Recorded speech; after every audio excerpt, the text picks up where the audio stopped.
प्रीतिकथामध्ये आपले स्वागत आहे. लग्नानंतरचे प्रेम भाग 3. मागच्या भागात आपण पाहिले, रीना आणि राजवीरचे जेवण झाल्यावर दोघेही लेट नाईट वॉक करतात. ते दोघे एकमेकांशी गप्पा मारत.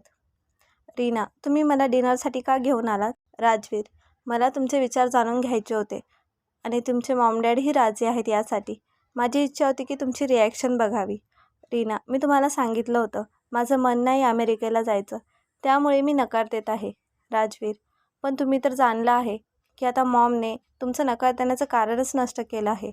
आपलं लग्न झाल्यावर आपण मुंबईमध्येच राहणार आहोत. तुम्हाला अमेरिकेला जायची गरज नाही. दोघे एकमेकांकडे बघून गोड हसतात. रीना, मी मॉम डॅडला सांगितलं, त्यांना जो निर्णय घ्यायचा असेल ते घेऊ शकतात. हे ऐकून राजवीर खुश होतो. राजवीर, एखादा निर्णय आपल्या हृदयाने पण घ्यायचा असतो. माझ्या हृदयाने घेतला होता तुम्हाला बघितल्यावर. रीना थांबते आणि त्याच्या डोळ्यात डोळे घालून बोलते. तुमची काय इच्छा आहे की मी तुमच्यावर तुटून प्रेम करावे? दोघे एकमेकांकडे बघत गोड स्माईल देतात. राजवीर, रीना, मला माहीत आहे मी खूप रागीट आणि रूढ व्यक्ती आहे, पण एकदा कोणाशी नातं जोडलं ना तर शेवटपर्यंत निभवतो. मग दोघेही कारमध्ये बसून घरी जायला निघतात. घरी आल्यावर राजवीर रीनाच्या विचारात एकटाच हसत असतो. तेवढ्यात कौशल्याबाई तिथे येतात. कौशल्याबाई, तर मग माझ्या मुलाचा चमकदार चेहरा बघून समजूनच येत आहे, पण तरीही मला ऐकायला आवडेल की कशी झाली तुमची भेट? राजवीर, आम्ही एंगेजमेंटबद्दल बोलत होतो. कौशल्याबाई, खरंच? मग उद्याच जाऊन डेट फिक्स करते. चांगल्या कामासाठी उशीर का? राजवीर, हो, पण मॉम, आपण जे त्यांच्यासोबत करत आहे ते बरोबर तर आहे ना? नाही, म्हणजे मी विचार करत होतो की मी मुंबईमध्ये राहू शकत नाही, यासाठी माझी मजबुरी आहे. कौशल्याबाई, हो हो बेटा, आपण त्यांच्यासोबत काहीही चुकीचं करत नाही. आपली नियत खराब नाही आहे. हा तर रीनाचा लहान मुलीसारखा हट्ट आहे, ज्यामध्ये कुसुम आणि सुभाषराव तिला साथ देत आहे. अरे, लग्नानंतर मुली कुठच्या कुठे जातात. हे तर खूपच लहान मुलींसारखं झालं की लग्नानंतरही मम्मी पप्पाला जोडूनच राह. काही नाही होत, थोडंसं खोटं बोलणं तर चालतं. राजवीर आणि कौशल्याबाई दोघे मिळून खोटं बोलल्या. कौशल्याबाईने त्यांच्या मुलासाठी इतकं मोठं खोटं बोललं आहे. त्या रीना आणि तिच्या घरच्यांना फसवत आहेत. राजवीर, हो, पण लग्न झाल्यानंतर ती मला मुंबईमध्ये राहण्यासाठी फोर्स करेल तर मग काय होईल? यामुळे आमचे भांडणं पण होऊ शकतात. कौशल्याबाई, आपल्या इकडच्या मुली लग्न झाल्यावर पूर्णपणे बदलून जातात. ते आपलं सासरचं सगळं काही मानतात आणि त्यांचे नियम ऐकतात. तुला एकदा तिच्या लग्नाच्या बंधनात अडकवून तर देऊ दे, मग बघ, जे तू म्हणशील ती तेच करेन. मग तर अमेरिका सोड, तू जिथे म्हणशील तिथे यायला ती तयार असेल. राजवीर, खरंच असं वाटतं मॉम तुला? कौशल्याबाई हसून, हो बाळा. राजवीर, पण तिचे पॅरेंट्स? कौशल्याबाई, तू काहीच टेन्शन घेऊ नकोस. तू बघ, ते स्वतः तिला समजून सांगण्याचा प्रयत्न करतील. काळजी करण्याचं काहीच कारण नाही आहे. एकदा साखरपुडा होऊ दे, मग तुला समजेल की जावयाला किती मानपान भेटतो ते. राजवीर, तर मग साखरपुडाच का मॉम? लग्न का नाही? कौशल्याबाई आश्चर्याने, लग्न इतक्या लवकर?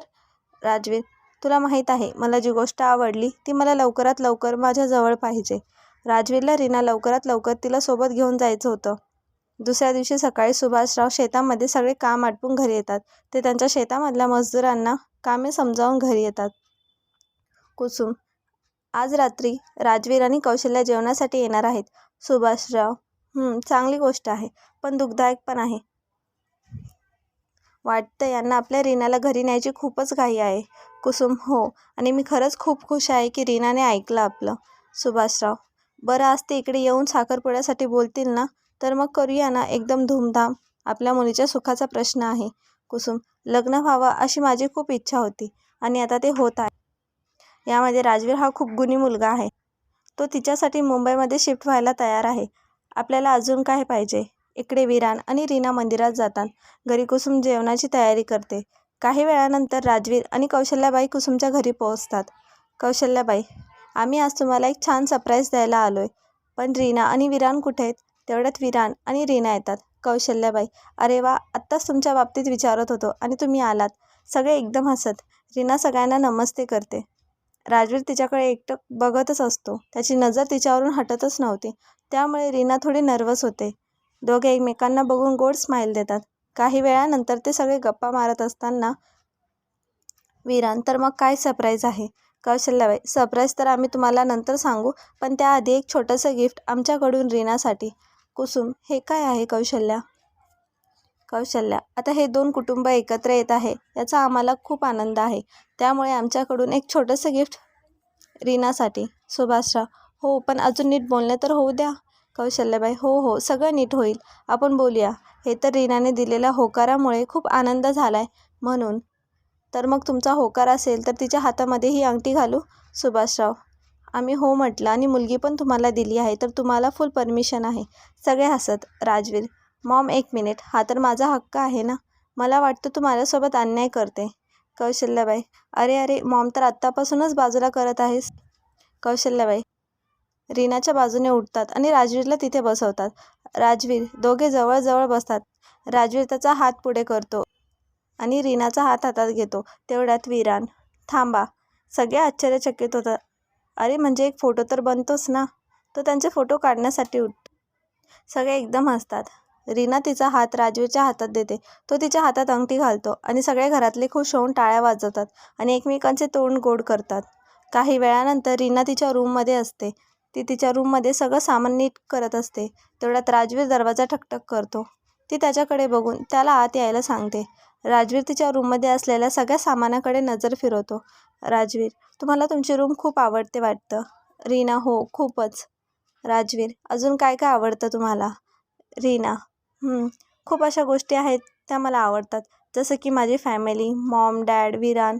मला माझ्या नात्यावर खूप प्रेम आहे आणि माझं घर, माझी रूम, आमच्या घरात बॅकयार्ड, तिथे रोज असणारा पक्ष्यांचा थवा, आमच्या अंगणात असलेले फुलं, मला सगळं आवडतं.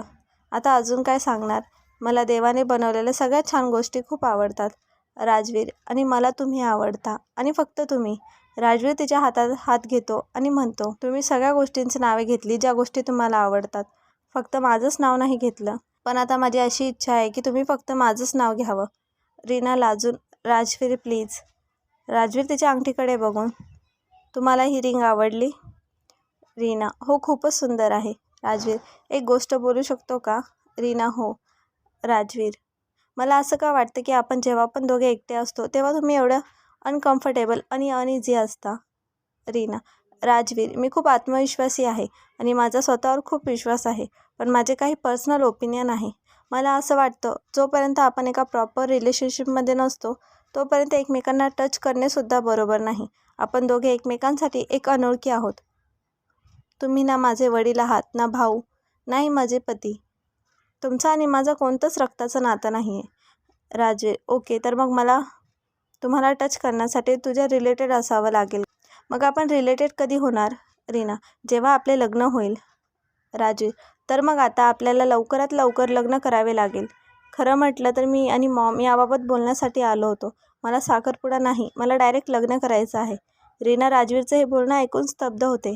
तिला त्याचं आश्चर्य वाटतं. इकडे कुसुम आणि कौशल्या एकमेकांसोबत त्याच विषयावर बोलत असतात. कौशल्याबाई कुसुमला साखरपुडा न करता डायरेक्ट लग्न करायचं हे सांगत असतात. कुसुमला हे बरोबर वाटत नाही. कुसुम, लग्न इतक्या लवकर. कौशल्याबाई, मी तुम्हाला सांगितलं तर होतं की राजवीर इथे 2 महिन्यांसाठी आलेला आहे. तर आपण आपला हा वेळ साखरपुड्यासाठी का घालवायचा. आपण डायरेक्ट लग्न हे जास्त महत्त्वाचं काम आहे तर आपण ते पूर्ण करूया. माझ्या म्हणण्यानुसार दोघे हनीमूनसाठी अमेरिकेला जातील आणि आपण त्यांची मुंबईमध्ये शिफ्ट होण्याची तयारी करून देऊ. आता तुम्हीच सांगा, यामध्ये काही चुकीचं आहे का. सुभाषराव, बघा कौशल्या, आता हे पहिल्यासारखं नाही आहे. साखरपुडा झाला आणि लगेच लग्न लावून दिलं. सगळे लग्नाची अरेंजमेंट करण्यास 6-6, 8-8 महिने जातात.